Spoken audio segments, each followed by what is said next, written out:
എന്നായി തെണ്ടീനെ വളച്ചിട്ട് തന്നെ കാര്യം.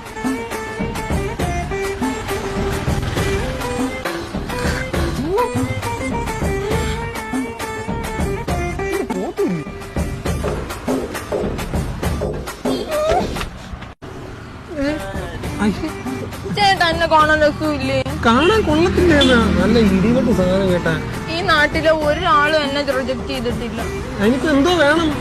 ചേട്ടാ ഒന്ന് വളഞ്ഞു തരൂ, എന്റെ സമാധാനത്തിന് ഒരു വട്ടം വളഞ്ഞാ. ഇതെന്തൊരു കഷ്ടവും നോക്ക്. ഞാനിപ്പോ ഒരു പീഡനം കഴിഞ്ഞുകൊണ്ട് ഡ്രസ്സിന് ഇറങ്ങിയതേ ഉള്ളൂ. അതിന് മുമ്പ് നിനക്ക് എന്നെ പ്രലോഭിപ്പിക്കണം. അമ്മേന്ന് ഇന്നെ നീ പെണ്ണുങ്ങളെ പിടിപ്പിക്കാൻ കൂടാ. നിനക്കൊരു 6 മാസത്തേക്കുള്ള ഞാൻ ചാർജ് ചെയ്ത് തരാം.